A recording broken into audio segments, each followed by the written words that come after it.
Chacun de nous sait quelle était sa vie avant de connaître le coaching, qui appartient à Dieu. Personne n'est propriétaire du coaching. C'est Dieu qui est propriétaire du coaching. C'est lui qui fait. Et Dieu a besoin qu'on s'asseye pour qu'il puisse nous coiffer. La soirée du samedi 3 août 2024 a connu à Cinotel d'Abidjan la reprise des cliniques de santé et de bien-être du FIAD Côte d'Ivoire. Au cours de cette soirée où le président mondial, le coach Patrick Armand-Pognon, s'est juste contenté de la maîtrise de cérémonie afin de montrer à la face du monde le talent de ses collaborateurs. C'est un enchaînement de brillantes prestations à la hauteur de celle du sommet mondial 2024 qui s'est déroulé le long de cette soirée. Salut aux terres d'espérance.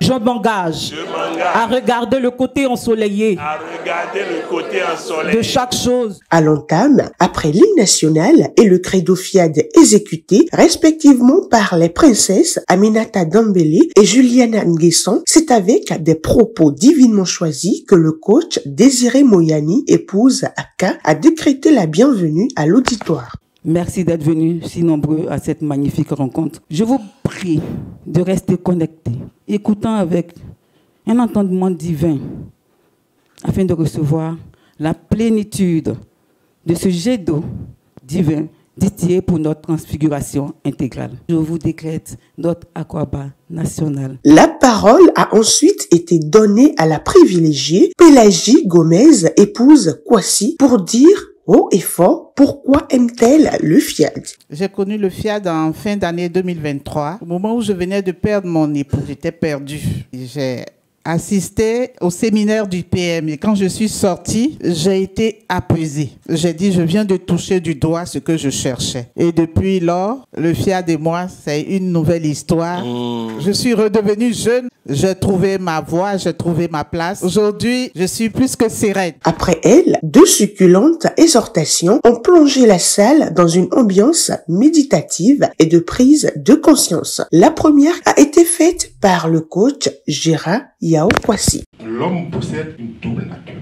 La nature divine qu'on peut appeler la nature supérieure et la nature humaine qu'on peut appeler la nature inférieure. Le coaching intégral dans ses enseignements dispensés nous permet de retrouver et de révertir tous les pouvoirs divins incrustés en nous. À partir de là, nous avons obligation presque d'impacter notre environnement. Jésus a dit un jour, celui qui veut sauver sa vie la perdra. Mais celui qui perd sa vie à cause de moi, la sauvera. Il ne s'agit pas de mort véritable, il s'agit de renoncer à sa condition humaine pour retrouver et proclamer son héritage divin.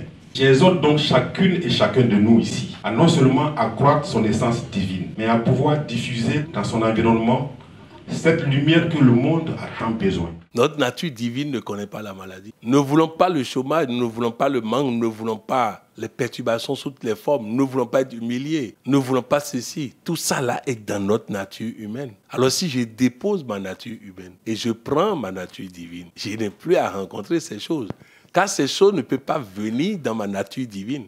La seconde exhortation, centrée sur la confiance en soi, a été faite par le coach Dr Monique Acho. La confiance en soi. Cette confiance en soi nous permet de voir le côté ensoleillé de chaque chose. Juste le fait que mon mari m'a dit « Salut mon cœur », c'est comme s'il avait mis un boom dans mon cœur. Ça ne pouvait pas s'expliquer. Quand vous voyez les enfants, parfois ils sont tout petits, mais ils viennent parler devant une foule. C'est parce qu'ils ont confiance en eux. Comment est-ce qu'on peut booster notre confiance en nous? Par la lecture. Il faut beaucoup lire. Les pensées positives, les paroles positives, la programmation et autres, tout ça, c'est pour nous emmener à développer notre confiance en nous. Au message du jour, l'Assemblée a eu droit à un décryptage excellentissime du thème « Le métier de coach ». Décryptage signé par une jeune et belle dame qu'on appelle chaleureusement coach Béatrice Kanga. Le coaching est un processus de transformation intérieure dont la finalité est d'accroître la santé, ses avoirs. Le coaching, c'est accompagner des personnes vers leur plein potentiel. Le coaching améliore les relations personnelles. Le coaching nous aide dans tous les domaines de notre vie. Dieu est le coach par excellence. Dieu a coaché Moïse ou Moussa, Gédéon, David. On peut également citer Socrate, le père du coaching en Europe. Aujourd'hui, avec fierté, je peux citer le coach Patrick Armand Pognon, un jeune béninois, pauvre, malade, sans emploi, incapable de payer ses loyers, a été coaché par Dieu pour créer une université de coaching intégral, afin de former des coachs en leur apprenant, entre autres, comment avoir la santé, comment devenir riche.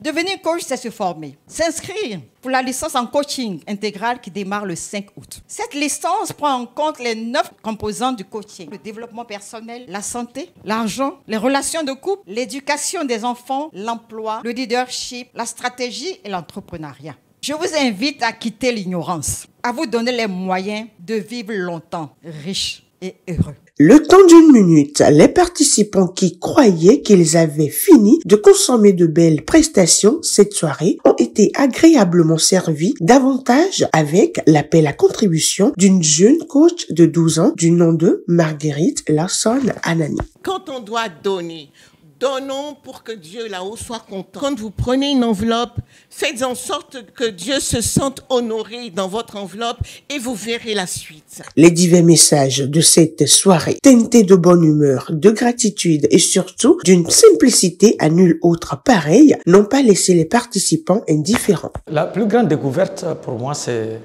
que le coaching égale la vie. Moi, je suis enseignant. En découvrant le coaching, je me suis rendu compte que j'ai fait le métier, je n'ai pas pu transformer, je pense, les gens. J'ai enseigné, mais je n'ai pas fait du leadership transformationnel.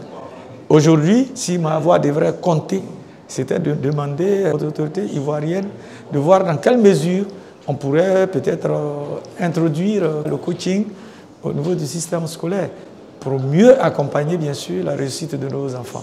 Cet échange que nous avons eu tout à l'heure avec le coach Pognon m'a vraiment apporté une bouffée, je dirais, vraiment énorme. Au point où, pour le lundi prochain, en tout cas, je serai de la partie pour la licence en coaching parce que toutes les thématiques qui sont développées là doivent pouvoir m'aider à mieux me sentir, à mieux me présenter, en tout cas pour mon futur. La séance d'aujourd'hui qui avait pour thème le métier de coach vient encore me donner de mettre en pratique tout ce que je sais du coaching et que j'ai appris du coach Pognon.